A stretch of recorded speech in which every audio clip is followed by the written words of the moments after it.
ናይጄሪያውያን የዩናይትድ ስቴትስ ፕሬዝዳንት ጆ ባይደን በመጀመሪያው የፕሬዝዳንትነት የስልጣን ቀናቸው የቀድሞ ፕሬዝዳንት ዶናልድ ትራምፕ የእስልምና እምነት ተከታዮች በሚበዙባቸውና በአንዳንድ አፍሪካ ሀገሮች ላይ ጥለውት የነበረውን እገዳ በማንሳታቸው ተስፋቸው ማንሰራራቱን ተናግረዋል። ናይጄሪያ ትራምፕ ጥለውት በነበረው በአውሮፓውያን የቀን አቆጣጠር የ2017 እገዳ ከተጎዱ ሀገሮች አንዷ ነበረች። ለእገዳው የተሰጠው ምክንያት ለደህንነት ስጋት የሚል ሲሆን ተቺዎች ግን ጉዳዩ የተወሰነውን የህብረተሰብ ክፍል ለማግለል እንደተላለፈ ውሳኔ አድርገው ወስደውታል። የቪኦኤ ዘጋቢ ቲሞቲ ኦቢዙ ከናይጄሪያ አቡጃ ተከታዩን ዘገባ ልኳል። ደረጀ ደስታ ያቀርበዋል። በቀድሞ ፕሬዝደንት ዶናልድ ትራምፕ አማካይነት ተጥለው በነበረው እገዳ ውስጥ ያልነበሩ ሌሎች 6 አፍሪካ አገሮችም በተጨማሪነት ተካተው ነበር። ተቺዎች የሙስሊም አፍሪካ አገሮች እገዳ ብለው ይጠሩታል። በእገዳ ውስጥ ተካተው ከነበሩት አገሮች መካከል ኢራን፣ ሊቢያ፣ ሶማሊያ፣ ሶሪያ፣ የመን፣ ሰሜን ኮሪያ፣ ናይጄሪያ፣ ማይናማር፣ ኤርትራ፣ ኪርጊስታን፣ ሱዳን እና ታንዛኒያ ይገኙበታል። ከነዚህ አገሮች በሚመጡ ወይም ወደ እነዚህ አገሮች ለሚሄዱ ተጓዦች የሚሰጠው ቪዛ ላይ የተጣሉ የተለያዩ ደረጃ ያላቸው ገደቦች ነበሩ። ፕሬዝደንት ባይደን ስልጣን በያዙ የመጀመሪያው ቀን ያደረጉት ስራ አስፈጻሚ ትዕዛዝ በማውጣት በእነዚህ አገሮች ላይ የተጣለውን ገደብ ማንሳት ነበር። እገዳው ከሚመለከታቸው መካከል በናይጄሪያ አቡጃ ነዋሪ የሆነው ጆሴፍ አባ በዩናይትድ ስቴትስ እንደ ኤሮፓ አቆጣጠር 2018 አዲስ ካገባት ባለቤቱ ጋር የጫጉላ ሽርሽሩን ለማካሄድ ተስፋ አድርጎ ነበር። ለጉዞ የሚያስፈልጉ ሰነዶችን አዘጋጅቶና መስፈርቶችንም አሟልቶ ቢያቀርብም ቪዛ ሊያገኝ አልቻለም። ናይጄሪያ በፕሬዝደንት ትራምፕ እገዳው ከተጣለባቸው የአፍሪካ ሀገሮች ውስጥ አንዷ ስለነበረች በናይጄሪያና በአሜሪካ መካከል የሚደረግ ጉዞ ጨርሶ የሚቻል አልነበረም ማለት ይቻላል። የቀድሞ ፕሬዝደንት ትራምፕ አፍሪካን በሚመለከት በአንድ ወቅት የሰጡት አስተያየት እጅግ የወረደ አስተያየት ሲሆን ለእገዳው የሰጡት ምክንያት የደህንነት ስጋት ነው የሚል ነበር። ይህ እንደ ጆሴፍ አባ ባሉት ናይጄሪያውያን ዘንድ ተቀባይነት አላገኘም። የደህንነት ስጋት ልክ እንደ ኮሮና ቫይረስ ወረርሽኝ ዓለም አቀፍ ይዘት ያለውና ሁሉንም አገሮች የሚመለከት እንጂ ናይጄሪያን ብቻ የሚመለከት አይደለም ባይ ነበሩ። አሁን በባይደን የተላለፈውን ውሳኔ ግን የጉዞ ወኪል ድርጅት ባለቤት የሆኑት ናይጄሪያዊው ቴዎ ቻርልስ እንዲህ ይገልጹታል። It's going to be totally really big relief for entrepreneurs like me, especially in the travel industry, who can now begin to see so many opportunities coming up. እንደኔ ላሉ የንግድ ሰዎች ይህ ትልቅ እፎይታ ነው። በተለይ በጉዞ ኢንዱስትሪ ውስጥ ያለ ሰው በአሜሪካና በናይጄሪያ መካከል ያለውን ግንኙነት በመጠቀም ብዙ ድሎች እየመጡለት መሆኑንም መመልከት ይችላል። ጆሴፍ አባ እንደሚለው ካሁን በኋላ ናይጄሪያውያን ወደ ዩናይትድ ስቴትስ መመላለስ ይችላሉ። በዚህ የተነሳ የንግድ ድርጅቶችም ገቢ ይጨምራል። ደረጀን እናመሰግናለን። ፕሬዝዳንት ጆ ባይደን የዩናይትድ ስቴትስ ሕግ አውጪዎች የኮሮና ቫይረስን ወረርሽኝ ለመከላከል በተመደበው ጥልቅ በጀት ላይ በአስቸኳይ ውሳኔ እንዲሰጡ አሳስበዋል። ጊዜ በጣም አስፈላጊ ነው ያሉት ባይደን አጣዳፊውን የኮሮና ቫይረስ ወረርሽኝ ለመከላከል 1.9 ትሪሊዮን ዶላር የሚሆን የበጀት ጥያቄ አቅርበዋል። የበጀት ጥያቄ ከተጠየቀላቸው ውስጥ የኮቪድ-19 ክትባቶች፣ የተዘጉ ትምህርት ቤቶች እንዲከፈቱ ለማድረግና ለክፍለ ግዛቶችና አካባቢ መስተዳደሮች የሚውል ሲሆን ለግለሰቦችም በነፍስ ወከፍ የሚከፈል የ1400 ዶላር እርዳታም ይገኝበታል። የሪፐብሊካን ፓርቲ የምክር ቤት አባላት ግን ገንዘቡ እጅግ የበዛ መሆኑን በመግለጽ የተቃወሙ ሲሆን በጊዜው ፍጥነት ላይም አልተስማሙም።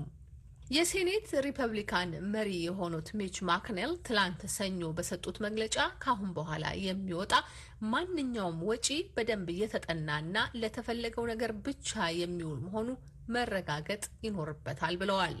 ለማያስፈልጋቸው ሁሉ ዝም ብሎ እንደተፈለገ የሚረጭ የብድር ገንዘብ መሆን አይኖርበትም ብለዋል። የእንደራሴዎች ምክር ቤት መሪነትን የተረከቡት የዴሞክራቱ ቼክ ሹመርም የተጠየቀው ገንዘብ የምክር ቤቱን ይሁንታ በቀላሉ ሊያገኝ እንደማይችል ገልጸው በሚቀጥሉት ከ4 እስከ 6 ሳምንታት ጊዜ ውስጥ አንድ ልባት ሊያገኝ እንደሚችል ተናግረዋል።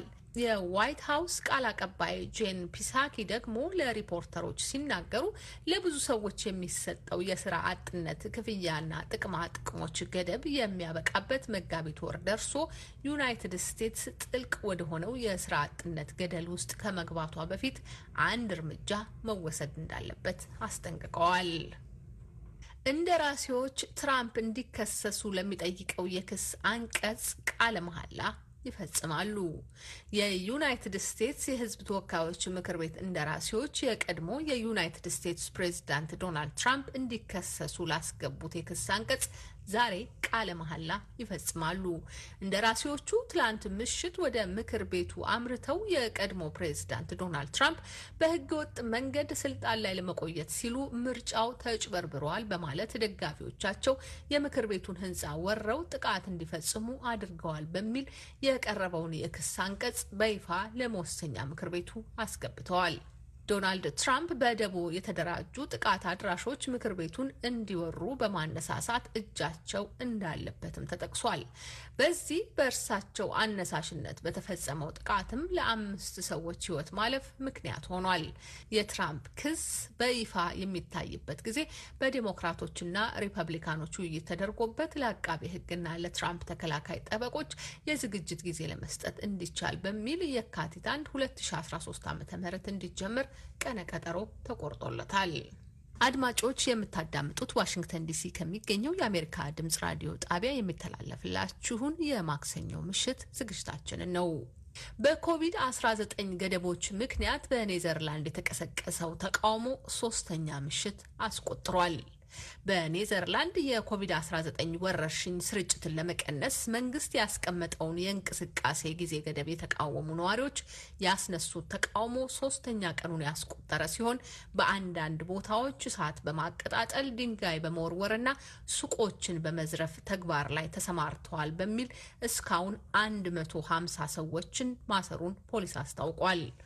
ፖሊስ በኖተርዳም እና በአምስተርዳም ከተማ ተቃዋሚዎቹ የፈጠሩትን አመጽ ለመግታትና ለማብረድ እንባ አምጪ ጋዞችን መጠቀሙን እንዲሁም አመጹ በተመሳሳይ እንደ ሃርለም፣ ጊሊያን እና ዴንቦሽ ወደ ተባሉ ከተሞች ጭምር መዛመቱንና እስካሁን 10 ፖሊሶች መጎዳታቸውን የአገሪቱ ፖሊስ ገልጿል። ተቃዋሚዎቹ ቅዳሜ ዕለት ተቃውሞውን ያስነሱት መንግስት ከሁለተኛው የዓለም ጦርነት ወዲህ የመጀመሪያ የሆነውን ሰዓት እላፊ የኮሮና ቫይረስ ስርጭትን ለመግታት ሲል በመጣሉ ምክንያት ነው። የኔዘርላንድ መንግስት ሰዓት እላፊ የሚጨምረውን የእንቅስቃሴ ገደብ ያወጣው በቀላሉ የሚዛመተውና ብሪታንያ ውስጥ የተከሰተውን አዲሱን አይነት የኮሮና ቫይረስ ወረርሽኝ ስጋት አስመልክቶ ከብሔራዊ የጤና ተቋም ያገኘውን የቅድመ ማስጠንቀቂያ መነሻ አድርጎ መሆኑን አስታውቋል። በሌላ በኩል ነዋሪዎቹ ላለፉት በርካታ ሳምንታት በቫይረሱ የሚያዙ ሰዎች ቁጥር ማሽቆልቆሉን በመጥቀስ እንዲህ ያለ ሰዓት እላፊ አያስፈልገንም በሚል ምክንያት ተቃውሞ አስነስተዋል። የወንጀል ጥቃት ነው የተፈጸመው ያሉት የሀገሪቱ ጠቅላይ ሚኒስትር ማርክ ሩቴ የተቃዋሚዎቹን ድርጊት አውግዘዋል። ያየነው ነገር በነጻነት ከመንቀሳቀስ መብት ጋር ምንም የሚያያይዘው ነገር የለም ካሉ በኋላ የወሰድናቸውን እርምጃዎች የወሰድናቸው ለመዝናናት አይደለም፣ ነጻነታችንን የነጠቀንን ቫይረስ ለመዋጋት ነው ብለዋል። በኔዘርላንድ እስካሁን 13,000 ሰዎች በቫይረሱ ህይወታቸው ሲያልፍ 966,000 ሰዎች ደግሞ በቫይረሱ ተይዘዋል። የኮሮና ቫይረስ ወረርሽኝ ጣሊያን ውስጥ ያደረሰውን ጉዳት አስተዳደራቸው በሚገባ አልተከላከለም በሚል ትችት ሲቀርብባቸው የነበሩት የጣሊያን ጠቅላይ ሚኒስትር ጁሴፔ ኮንቴ በገዛ ፈቃዳቸው ስልጣናቸውን መልቀቃቸውን የሚገልጸውን ደብዳቤ ዛሬ ያስገባሉ። ይህንን የስልጣን መልቀቂያ ደብዳቤያቸውን ለሀገሪቱ ፕሬዝዳንት ሰርጊዮ ማቴርላ ካሳወቁ በኋላ በሀገሪቱ የውጭ ጉዳይ ሚኒስቴር አማካኝነት በይፋ የሚገለጽ ይሆናል። ፕሬዝዳንት ማቴርላ ቀጣዩ ነገር እስኪታወቅ ድረስ ጠቅላይ ሚኒስትሩ ሀገሪቱን በአደራ እያስተዳደሩ እንዲቆዩ የጠየቋቸው ሲሆን ፕሬዝዳንቱ በነገው ዕለትም በዚሁ ጉዳይ ላይ ከፖለቲካ ፓርቲ መሪዎች ጋር ይመክራሉ ተብሎ ይጠበቃል። የኮቪድ-19ን የሚከላከሉ የተለያዩ ክትባቶች መገኘታቸው በዚህ ዓመት በመላው ዓለም ጠንካራ የኢኮኖሚ ማሻሻያዎች እንዲኖሩ እድል ሊከፍቱ ይችላሉ ሲል ዓለም አቀፉ የገንዘብ ድርጅት IMF አስታወቀ። ዓለም አቀፉ ድርጅት ዛሬ ማክሰኞ ባወጣው ትንበያ እንዳስታወቀው የዓለም ኢኮኖሚ በዚህ ዓመት በ5.5 ከመቶ ሊያድግ ይችላል ብሏል። የክትባቶቹ መገኘት ባለፈው ዓመት ከተከሰተው ወረርሽኝ ወዲህ የተንኮታኮተውን የዓለም ኢኮኖሚ እንዲያንሰራራ ያደርገዋል ብለዋል። ዓለም አቀፉ ድርጅት እንዳለው የኢኮኖሚው ትንበያ የሚሰራ ከሆነ ከሁለተኛው ዓለም ጦርነት ወዲህ የዓለም ኢኮኖሚ በዚህ ፍጥነት ተመልሶ ሲያገግም በታሪክ የመጀመሪያው እንደሚያደርገውም ተነግሯል። ይሁን እንጂ ምንም እንኳን ክትባቶቹ መገኘታቸው የዓለም ኢኮኖሚን እንደሚያነቃቃ የተገመተ ቢሆንም ከዚሁ ወረርሽኝ በተጓዳኝ ግን በዓለም ዙሪያ ያሉ አገሮች ወረርሽኙ ካስከተለው ጉዳት እንዲያገግሙ አንዳንድ መንግስታት ልዩ የኢኮኖሚ ድጋፍ እንደሚያስፈልጋቸው ተመልክቷል። ክትባቶቹንም በተገቢው መንገድ ለማዳረስ ወረርሽኙን በመከላከል ረገድ ጥብቅ እርምጃዎችን መውሰድና ተጨማሪ የፖሊሲ ድጋፍ ውጤቶችን ማድረግም የኢኮኖሚውን እድገት መሻሻል ተመራጭ ድጋፍ ሊሆን እንደሚችል ተነግሯል።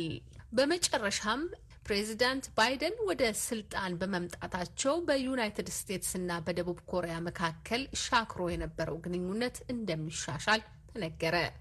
ባለሙያዎች እንደሚሉት በባይደን ወደ ስልጣን መምጣት ከደቡብ ኮሪያ መሪዎች በላይ ደስተኛ የሚሆን ሀገር የለም። የደቡብ ኮሪያው መሪ ሙን ጃኢን የአሜሪካው ፕሬዝዳንት ጆ ባይደን በዓለ ሲመታቸውን ሲያከብሩ ባስተላለፉት የእንኳን ደስ አሎት መልእክታቸው አሜሪካ ተመለሰች ብለዋል። በሁለቱ ሀገሮች መካከል የነበረው ግንኙነት በቀድሞ ፕሬዚዳንት ዶናልድ ትራምፕ አስተዳደር ዘመን ሻክሮ የነበረ ሲሆን ከፕሬዚዳንት ባይደን በኋላ ግን ሊታደስ እንደሚችል ተስፋ ተደርጓል።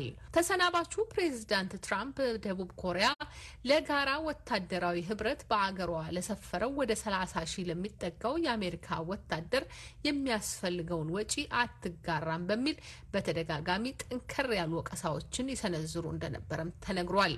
በመጪው ግንቦት የስልጣን ዘመናቸው የሚያበቃው የደቡብ ኮሪያው ፕሬዝዳንት ባይደን በቀድሞ ፕሬዝዳንት ከወታደራዊ ወጪዎች ጋር በተያያዘ የተነሱ ጉዳዮችን ያረግባሉ በሚል ተስፋ ማድረጋቸውም ተነግሯል።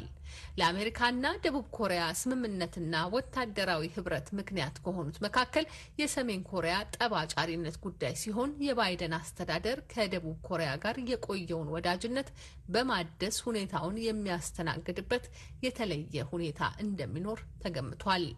ፕሬዚዳንት ባይደን በምርጫ ዘመቻቸው ወቅት የሰሜን ኮሪያው መሪ ፕሬዚዳንት ኪም ጆን ኡንን ዘራፊና አምባገነን መሆናቸውን በመጥቀስ ደጋግመው ሲከሷቸው እንደነበር ይታወቃል። በባይደን አስተዳደርም ምንም እንኳን ዩናይትድ ስቴትስ በሰሜን ኮሪያ ላይ ስለምትከተለው ፖሊሲ ግልጽ ያላደረገች ቢሆንም አዲስ የውጭ ጉዳይ ሚኒስትር ለመሆን በዝግጅት ላይ የሚገኙትን አንቶኒ ብሌክ ሰሜን ኮሪያ ወደ ድርድር እንድትመለስ ሊያግባቧትና ግፊት ሊያሳድሩባት ይችላሉ ተብሎ ይገመታል። አድማጮች፣ ከተማ 332 ባለቤት አልባ ህንፃዎች እንዳሉ በጥናት አረጋግጫለሁ ሲል የከተማ አስተዳደሩ አስታወቀ። 1997 እስከ 2012 ዓ.ም ባለው ጊዜ ውስጥ ከ13 ሚሊዮን ካሬ ሜትር በላይ መሬት በህገወጥ መንገድ መያዙንም መስተዳደሩ ገልጿል። በዚህ ህገወጥ ተግባር ላይ ሲሰሩና ሲያሰሩ የነበሩ ግለሰቦች በህግ እንዲጠየቁ እየተደረገ ነው ሲሉ የከተማዋ ምክትል ከንቲባ አዳነች አቤቤ ተናግረዋል። ፀሐይ ዳምጠው ዘገባ አላት። በአዲስ አበባ ከተማ አስተዳደር በህገ ወጥ መንገድ የተያዙ የጋራ መኖሪያ ቤቶች በጠቅላላው 21695 ሲሆኑ 15891 የጋራ መኖሪያ ቤቶች የህጋዊ ማረጋገጫ ማስረጃ ያልቀረበባቸው፣ 4530 ደግሞ ከዚህ ቀደም ሰው ሲኖርበት የነበረ ሲሆን አሁን ባዶ የሆኑ ቤቶች 850 ተዘግቶ የተቀመጡ፣ 424 ቤቶች በህገ ወጥ መልክ ግለሰቦች ሰብሮ የገቡበት ሲሆን በዕጣ ሳይሆን በተለያዩ አግባቦች አሁን ቤቶቹን ወደ ያዙት ግለሰቦች የተላለፉት ደግሞ 51064 ቤቶች ሆነው ያገኟቸው መሆኑን የአዲስ አበባ ምክትል ከንቲባ አዳነች አቤቤ ገልጿል። 13ኛውን ዙር ዕጣ ሳይጨምር የተገነቡና ተላለፉ የተባሉት የጋራ መኖሪያ ቤቶች በመረጃ ደረጃ ቤቶች ልማት ኮርፖሬሽን ተመዝግበው የሚገኙት ወደ 177,000 ናቸው። ጥናታችን 173,000 ያህል ቤቶች ብቻ ነው ያገኘነው። 32,000 ያህል ቤቶች በተጠቃሚዎች እጅ ያሉ ነገር ግን እንዴት እንደተላለፈላቸው የማይታወቅ ካርታ ግን አላቸው። ጋዜጣውም ላይ ማየት አልቻልንም። በፊልድ ግን ቤቱን ይዘው ታይተናል። የጋራ መኖሪያ ቤቶች ትልቁ ዓላማ ድሃን መደጎም ነው። በብዙ ድጎማ ነው የሚሰራው። ስለዚህ መዋል ያለባቸው ለታለመላቸው ዓላማ ነው። ምክትል ካንቲባው አክለው በወረራ የተያዘ ባሉትና በጥናቱ ከተለዩ 1338 ሄክታር መሬት ውስጥ 1050 ሄክታር የሚሆነው መሬት እንዲጸዳ በማድረግ ወደ መሬት ባንክ እንዲገባ መደረጉን ገልጿል። መሬት ወረራ ላይ ወደ 13 ሚሊዮን ካሬ ሜትር የሚሆን ወይም ደግሞ 1300 ሄክታር የሚሆን መሬት በህገ ወጥ መንገድ ተወሮ አግኝተናል። ጥናቱ የጀመረው ከ1997 እስከ 2012 ያለውን የህገ ወጥ የመሬት ወረራ የሚመለከት ነው። አሁን የምጠቅሰውን ቁጥር በመንደርና በእምነት ተቋማት ከተያዙት ውጪ እኔ ነኝ ባለቤት በሚል ያልቀረበበት ነው ማለት ነው። ህገ ወጥነት ሀገራችንን ያጠፋል። መሬት ደግሞ አንድ ትልቅ ውድ ሀብት ነው። በትክክል እናስተዳድረው ይገባል። 1000 ሄክታር የሚሆን ወይም ደግሞ 1 ሚሊዮን ካሬ ሜትር የሚሆነውን መሬት ወደ መሬት ባንክ መመለስ ይችላል። የባለቤት አልባ ቤቶች ጥናትን በተመለከተ በሁሉም ክፍለ ከተሞች በተደረገው የማጣራት ስራ የቤቶቹና የህንፃዎቹን ባለቤት ሊያሳዩ የሚችሉ ሰነዶች ማግኘት ባለመቻሉና በተደረገውም ጥሪ ባለቤት የሆኑ አካል በመቅረብ መረጃውን ማቅረብ ባለመቻሉ 332 ቤቶች ባለቤት አልባ በሚል የተለዩ ናቸው ብለዋል ምክትል ካንቲባው። በመንግስት ቤት ምንም የተያዘ መረጃ ከሌለ እንዴት ሊገነቡ ቻሉ በሚል በመስክ ላይ እያንዳንዱ ቤት ላይ ማስታወቂያ በመለጠፍ መረጃ አለኝ ወይም በዚህ መንገድ አግኝቼዋለሁ፣ ይህንን ቦታ በዚህ መንገድ ነው የገነባሁት የሚል አካል ካለ መቅረብ እንዲችል እድል ሰጥተን ከወራት ያላነሰ ጊዜ ተደጋጋሚ ማስታወቂያ እያወጣን ምናልባት በቅርብ ቦታ እንኳን ከሌሉ እያልን የ5 ቀን የ6 ቀን የ7 ቀን እያልን ለአንድ ወር ያህል የሚቆይ ማስታወቂያ ጥሪ አድርገናል ማለት ነው። እነኚህን ሁሉ ማጣራትን አልፎ የተገኘውን ግኝት ነው አሁን እየገለጽኩ ያለሁት። እነኚህ 332 ህንፃዎች በተለያየ ደረጃ ላይ የሚገኙ ናቸው። ጠቅላላ 229556 ካሬ ሜትር ላይ ተቀምጠው ይሄን ያህል መሬት በእነኚህ ህንፃዎች ተይዘዋል። ከነኚህ ህንፃዎች የተጠናቀቁት 58 ህንፃዎች ናቸው። ተከራይተውም በተለያየ መንገድ አገልግሎት የሚሰጡ ሆነው አግኝተናቸዋል። ቀሪዎቹ 264ቱ ደግሞ በተለያየ ደረጃ ላይ ተገንብተው ያልተጠናቀቁ በተለይ ደግሞ ከለውጡ ወዲህ በአብዛኛው የቆሙ ግንባታቸው የቆመ መሆኑን ማየት ችለናል። የቀበሌ መኖሪያና ንግድ ቤቶች ላይ በተደረገው የማጣራት ስራን በተመለከተም በከተማ አስተዳደሩ ውስጥ ባሉ ክፍለ ከተሞችና ወረዳዎች 138652 ቤቶች በጥናቱ እንዲለዩ መደረጉን ምክትል ካንቲባ አዳነች አቤቤ ገልጸዋል። በጥናቱ 10565 በህገወጥ መንገድ የተያዙ የቀበሌ መኖሪያ ቤቶች መገኘታቸውን እንዲሁም 7723 መኖሪያ ቤቶች ውል በሌላቸው ህገወጥ ነዋሪዎች የተያዙ 265 ቤቶች በሶስተኛ ወገን የተያዙ 1164 ቤቶች የጋራ መኖሪያ ቤቶች በደረሳቸው ግለሰቦች እንደተያዙ በተጨማሪም 1243 መኖሪያ ቤቶች ታሽገው የተቀመጡ የጠፉ ቤቶች አድራሻቸው የማይታወቅ ቤቶችና በምን ምክንያት እንደፈረሱ በጥናቱ መለየት ያልተቻሉ ቤቶች አሉ ሲሉ ምክትል ካንቲባው ዘርዝረዋል።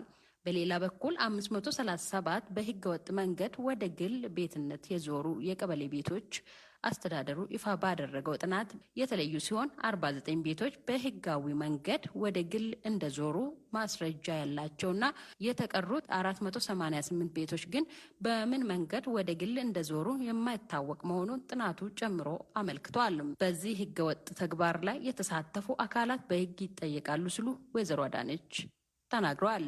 ህገወጥነቱ እንዴት ተፈጠረ፣ ቤቱንም በትክክል ያላስተላለፉት ደግሞ በወቅቱ ስራ ኃላፊነት ያለባቸው ሰዎች ተጠይቅ ስላለባቸው እሱንም እንዲሁ ለጠቅላይ አቃቤ ሕግና ለፌዴራል ፖሊስ ምርመራ እንዲካሄድበት አስተላልፈናል። ከዚህ ቀደም የኢትዮጵያ ዜጎች ለማህበራዊ ፍትህ ኢዜማ ፓርቲ ከለውጡ ወዲህ ብሎ የአዲስ አበባ ከተማ ህገወጥ መሬት ወረራ ላይ ጥናት ማካሄዱ ይታወሳል።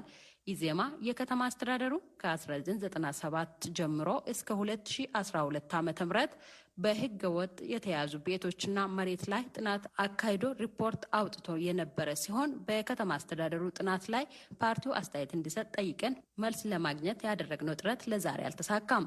የኢዜማ ምላሽ እንዳገኘን ይዘን እንቀርባለን።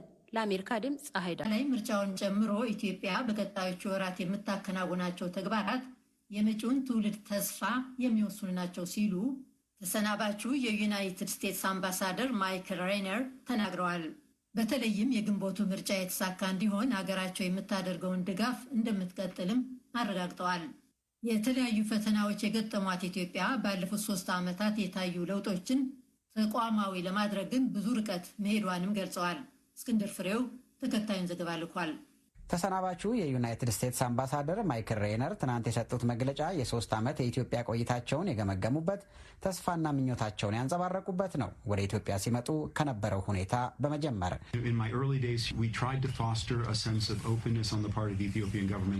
ቀደም ብዬ እንደጠቀስኩት እዚህ በመጣሁበት የመጀመሪያ ሰሞን በኢትዮጵያ መንግስት በኩል ምህዳሩን የማስፋት ሁኔታን ለማበረታታት ሞከርን። በኢትዮጵያ ሕዝብ ላይ እምነት እንዲኖረው ለኢትዮጵያውያንም የፖለቲካ ተሳትፎና የኢኮኖሚ እድል እንዲሰጣቸው።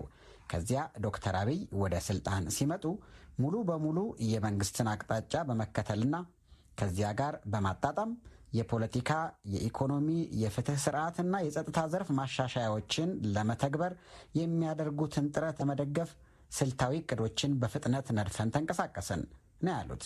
ከጠቅላይ ሚኒስትር አብይ አህመድ ወደ ስልጣን መምጣት በኋላ የተካሄዱት የማሻሻያ እርምጃዎች ውጤት ማምጣታቸውንም ነው አምባሳደሩ ያብራሩት።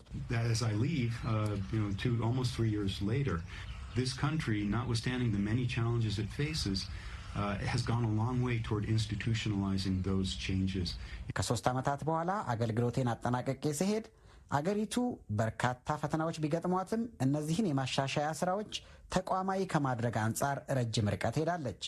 ይህችን አገር የዲሞክራሲ ተስፋና የኢኮኖሚ እድል ያላት አገር ከማድረግ አንጻር ነው ያሉት። በኢትዮጵያ በተለያዩ ዘርፎች ይታያል ያሉት መሻሻል ቀጣይነት ሊኖረው እንደሚገባም አምባሳደር ሬነር አመልክተዋል። የጸጥታ ፈተናዎች በተደቀኑበት ሁኔታም ቢሆን ኢትዮጵያ ከዲሞክራሲና ከሰብአዊ መብት አያያዝ አንጻር ያሳየችው መሻሻል ቀጣይነት ሊኖረው ይገባል ነው ያሉት። ኢትዮጵያ የፖለቲካ፣ የኢኮኖሚና የጸጥታ ዘርፍ ማሻሻያዎችን ከማድረግ አንጻር የጀመረቻቸውን ቆራጥ ጥረቶች እናበረታታለን ሲሉም ተናግረዋል። ከዚህ አንጻር ደግሞ የሀገራቸው ድጋፍ ቀጣይነት እንደሚኖረው ነው ያስረዱት። በኢትዮጵያ የሚካሄደው ምርጫ የተሳካ ይሆን ዘንድ ዩናይትድ ስቴትስ ያደረገችውን ድጋፍም ጠቅሰዋል። of Ethiopia's democratic transformation. We are deeply invested in supporting Ethiopia to do those elections in a way that is safe and credible. ምርጫውን የኢትዮጵያ ዲሞክራሲያዊ ሽግግር የማዕዘን ድንጋይ አድርገን የምንመለከተው ኢትዮጵያ ምርጫውን ደህንነቱ የተጠበቀ ተአማኒነት ያለው አሳታፊና የሕዝቦች ፈቃድ የሚንጸባረቅበት በሆነ ሁኔታ እንድታከናውን የገንዘብ ድጋፍ አድርገናል። በዚህ ሂደት ውስጥ ከመጀመሪያው ጀምሮ ተሳትፎ አድርገናል። ይህንን በቁጥር እንዳስቀምጠው ከፈለጋችሁ ቀደም ብሎ በመለቀቁ ምክንያት በልማት ድጋፍ ላይ በተደረገው እገዳ ተጽዕኖ ያልደረሰበት የምርጫ ድጋፍ ፕሮግራማችን $34 ሚሊዮን ይሆናል። ይህ ገንዘብ አስፈላጊ ግዢዎችን ጨምሮ ለተለያዩ ጉዳዮች የሚውል ነው። ለምሳሌ የሲዳማ ሪፈረንደምን ለማገዝ የምርጫ ሳጥኖችን ገዝተናል። መራጮችን ለማስተማር፣ የምርጫ ታዛቢዎችን ለማሰልጠን፣ በመላው አገሪቱ የሚገኙ የፖለቲካ ፓርቲዎችን ለመደገፍም ይውላል። ይህ ማለት የተቃዋሚ ፓርቲዎችን ማለት ነው።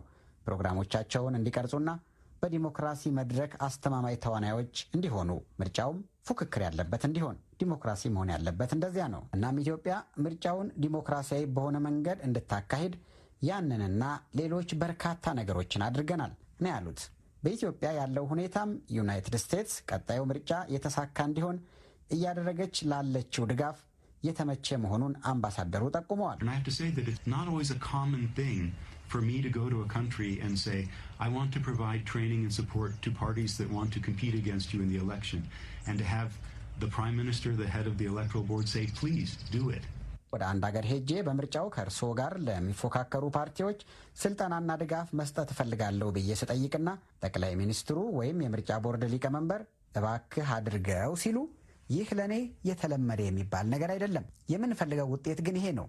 የምንፈልገው ዲሞክራሲ ይሄ ነው። እናም በጣም ተበረታተናል ነው ያሉት። Obviously, there has been a delay. We think that delay was credible due to COVID complications. But now we have dates that have been announced. We continue to work with Ethiopia toward its date. በግልጽ እንደሚታየው በኮቪድ-19 ምክንያት የምርጫው ጊዜ ተራዝሞ ቆይቷል። ያ መራዘም ደግሞ አሳማኝ ነው። አሁን ግን የተቆረጠ ቀን አለ። ከኢትዮጵያ ጋር መስራታችንን እንቀጥላለን። ምርጫው በተገቢና ዲሞክራሲያዊ በሆነ መንገድ እንዲካሄድ ያለ ጉዳትና የጸጥታ ችግርም እንዲካሄድ ነው ያሉት። አጠቃላዩን ምርጫ ጨምሮ ኢትዮጵያ በሚቀጥሉት ወራት የምታከናውናቸው ተግባራት እጅግ ወሳኝ መሆናቸውንም አሜሪካዊው ዲፕሎማት አብራርተዋል። This is a pivotal time for Ethiopia. What Ethiopia does in the coming months, particularly in promoting democracy, organizing free and fair, credible elections this year, protecting basic human rights, including freedom of the press and freedom of expression, resolving conflict and addressing ethnic tension. ይህ ለኢትዮጵያ እጅግ ወሳኝ ሰዓት ነው። ኢትዮጵያ ዲሞክራሲን በማስፋፋት በዚህ ዓመት ፍትሐዊና ተአማኒነት ያለው ምርጫ በማካሄድ የመገናኛ ብዙሃን ነጻነትንና ሐሳብን በነጻነት የመግለጽ መብትን ጨምሮ ለመሰረታዊ የሰብአዊ መብቶች ጥበቃ በማድረግ ግጭትን በማስወገድና ለብሔር ፍጥጫዎች መፍትሄ በመስጠት አካባቢያዊ አብሮ መኖርን በማስቀጠልና ኢኮኖሚያዊ ዕድሎችን በማስፋት በቀጣዮቹ ወራት የምታከናውናቸው ተግባራት በአገሪቱ ለቀጣይ ትውልዶች የሚኖረውን ተስፋ ይወስናል ነው ያሉት። በ3 ዓመታት የአምባሳደርነት ቆይታቸው በዩናይትድ ስቴትስና በኢትዮጵያ መካከል ያለው ግንኙነት በተለያዩ መስኮች ተጠናክሮ መቀጠሉን ማይክል ሬይነር አስታውሰዋል። አገራቸው ባለፉት 3 ዓመታት በአስተዳደራዊ በልማትና በሰብአዊ ጉዳዮች ከኢትዮጵያ ጋር ላላት ትብብር $3 ቢሊዮን ወጪ ማድረጓንም ነው የጠቀሱት። በኢትዮጵያ መካከል ያለውን የድንበር ውዝግብ ለመፍታት ኢትዮጵያ ዛሬም ሰላማዊውን መንገድ እንደምትመርጥ የውጭ ጉዳይ ሚኒስቴር አስታወቀ። ይህንን ለማድረግ ደግሞ ወደ ነበሩበት ስፍራ መመለሳቸው ቀዳሚ ሁኔታ እንደሆነም አሳሰበ። በትግራይ ክልል ይካሄዳል የተባለውን የእርዳታና መልሶ ማቋቋም ስራ ለመገናኛ ብዙሃንና ሌሎችም አካላት ለማሳየት ዝግጅት እየተደረገ እንደሆነም ተገለጸ። መለስካቸው አመሃ ዝርዝር ዘገባውን አድርሶናል። የውጭ ጉዳይ ሚኒስቴር ቃል አቀባይ አምባሳደር ዲና ሙፍቲ ዛሬ በሰጡት ሳምንታዊ ጋዜጣዊ መግለጫ እንደጠቆሙት ከሳምንታት ወዲህ በሱዳንና በኢትዮጵያ የጋራ ድንበር ላይ የተፈጠረው ችግር የተለየ ነገር አይታይበትም። በአምባሳደሩ አባባል የኢትዮጵያ መንግስት በትግራይ ክልል የሕግ ማስከበር ስራውን ለማከናወን ፊቱን ወደ ሰሜን ሲያዞር የሱዳን ኃይሎች ድንበር በመግፋት ቀድሞ በእጃቸው ያልነበረ መሬት ይዘዋል። ይህ ሁኔታ አሁንም አልተለወጠም ያሉት አምባሳደር ዲና እንደ ኢትዮጵያ ፍላጎት ችግሩን በሰላማዊ መንገድ ለመፍታት ሁሉም ነገር ወደ ቀደመው ሁኔታ መመለሱ የግድ ነው ብለዋል። አሁንም ቢሆን ኢትዮጵያ ቅድሚያ የሚሰጠው ችግሩን በሰላማዊ መንገድ መፍታቱን ነው። ሁለቱ ሀገሮች በሰላም ችግሩን እንዲፈቱ ባካችሁና አደራድራችሁ ለሚሉ ሰዎች ምስጋናችንን እናቀርባለን። ጥሩ ሀሳብ ነው፣ መልካም ሀሳብ ነው እንላለን። ነገር ግን ወደ ድርድር ጠረጴዛ ለመቅረብ አሁንም እንደ ቅድሚያ ያስቀመጥነው ሱዳን ወደ ነበረችበት ቦታ እንድትመለስ እና ወደ ቦታው ይመለሱና ከዚህ ቀደም በነበረን ፎርማት ምክንያቱም 1 2 3 ኮሚቴዎች ነበሩ።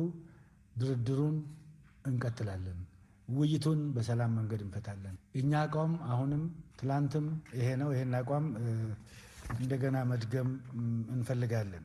አምባሳደር ዲና በዛሬው መግለጫቸው በሰፊው የዘረዘሩት ባለፈው ሳምንት ምክትል ጠቅላይ ሚኒስትርና የውጭ ጉዳይ ሚኒስትር አቶ ደመቀ መኮንን ከዩናይትድ ኪንግደም የውጭ ጉዳይ ሚኒስትር ዶሚኒክ ራብ እና ከዩናይትድ ስቴትስ ስቴት ሴክሬታሪ የአፍሪካ ጉዳዮች ረዳት ሚኒስትር ቲቦር ናሽ ጋራ ያደረጓቸውን ውይይቶች ነው።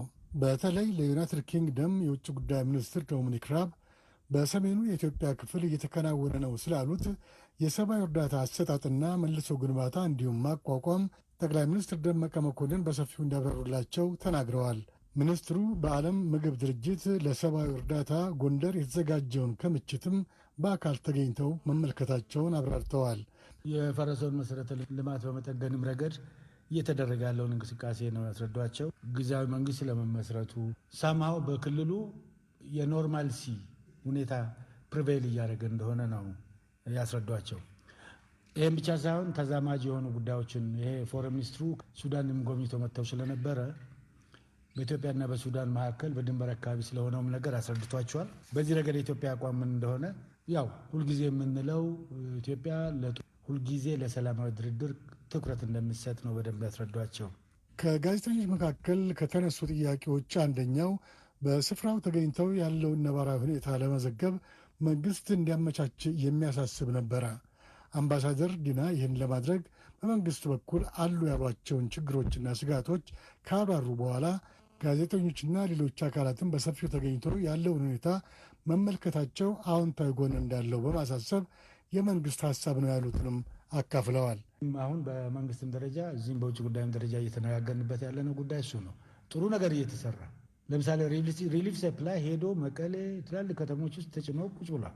ማዳረስም ተጀምሯል። እነዚህ ነገሮች እየተደረጉ እያሉ ነገር ግን ባለማየት እዛ ባለመገኘት እዛ ስላልዘገቡ ሰዎች እንደሌለ እንዳይቆጥሩት አክሰስ ይኑር የሚል ኦልሬዲ እየተሰራ ያለ ነው ያለው። ከአምባሳደሮቻቸው ጀምሮ በአጭር ጊዜ ውስጥ ወደዛ ወስደን የሚያስፈልገው ቦታ ላይ እንዲያዩ መንግስት ኦልሬዲ አሁን ሬዲ ነው። ስለዚህ እንዳላችሁት ገንቢ ነው፣ ማሳየት ጥሩ ነው። ብዙ ነገር ስለማንናገር እንጂ ጥሩ ጥሩ የሚሰሩ ነገሮች መግለጽ ይቻላል።